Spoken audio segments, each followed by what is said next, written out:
தமிழகமெங்கும் கிளைகள் கொண்ட Annamal institute of hotel management and hospital management படிப்பில் சேர்வதற்கான அட்மிஷன் நடைபெறுகிறது.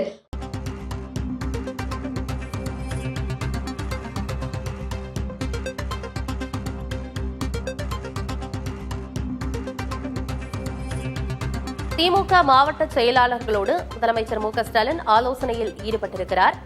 மாவட்ட செயலாளர்கள், எம்எல்ஏக்கள், எம்பிக்கள், தொகுதி பார்வையாளர்களோடு காணொலி வாயிலாக முதலமைச்சர் மு க ஸ்டாலின் ஆலோசனையில் ஈடுபட்டு வருகிறார். அண்மை செய்தியாக பார்க்கிறோம். தகவல்களோடு செய்தியாளர் ரமேஷ் இணைந்திருக்கிறார். ரமேஷ், இந்த ஆலோசனையின் முக்கியத்துவம் என்ன? என்னென்ன விஷயங்கள் குறித்தெல்லாம் பேசுறாங்க?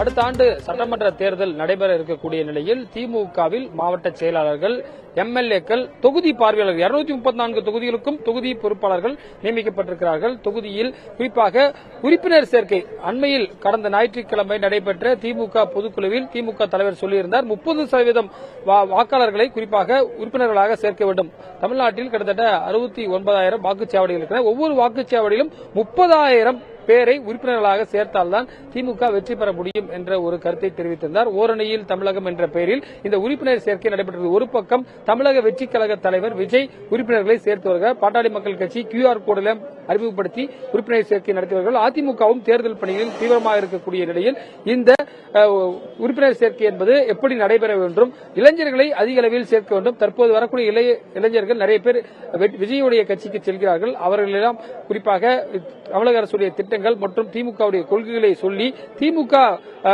சேர்க்க வேண்டும் என்பன போன்ற விஷயங்களை அவர்கள் சொல்லி வருகிறார்கள். குறிப்பாக ஆன்லைன் மூலமாக உறுப்பினர்களை சேர்க்க வேண்டும் என்று சொல்லப்பட்டிருக்கிறது. ஏற்கனவே கடந்த MP தேர்தலுக்கு தொகுதி பொறுப்பாளர்கள் நியமிக்கப்பட்டார்கள். அவர்களும் தற்போது மாற்றி குறிப்பாக மயிலாப்பூர் இருந்தவர் டி நகருக்கும், டி நகர் இருந்தவர் வேறொரு தொகுதிக்கும் பொறுப்பாளர்களாக நியமிக்கப்பட்டிருக்கிறார்கள். அவர்களை எல்லாம் அழைத்துதான் இந்த ஆலோசனை கூட்டம் நடைபெற இருக்கிறது.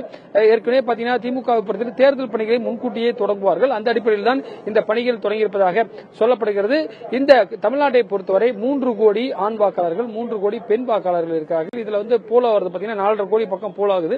எனவே போலாகக்கூடிய வாக்குகளை அதிக அளவில் கவர வேண்டும் என்பதற்காக இது போன்ற ஒரு ஆலோசனை கூட்டத்தில் ஏற்பாடு செய்யப்பட்டிருக்கிறது. அண்ணா அறிவாலயத்தில் நடைபெறக்கூடிய RS பாரதி அவருடைய அறையில் இருந்து பங்கேற்றிருக்கார். அதே போல ஒவ்வொரு எம்பிக்களும் எம்எல்ஏக்களும் ஆங்காங்கே இருந்து பங்கேற்றிருக்கார்கள். திமுகவை பொறுத்தவரை 126 எம்எல்ஏக்களும், எம்பிக்களை பொறுத்தவரை ராஜ்யசபாவில் கிட்டத்தட்ட 10 எம்பிக்களும், லோக்சபாவில் 22 எம்பிக்களும் இருக்கிறார்கள். இவர்களும் இந்த ஆலோசனை கூட்டத்தில் பங்கேற்றிருக்கிறார்கள்.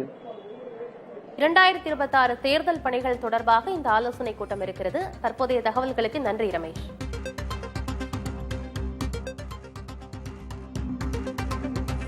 தமிழகமெங்கும் கிளைகள் கொண்ட Annamal institute of hotel management and hospital management படிப்பில் சேர்வதற்கான அட்மிஷன் நடைபெறுகிறது.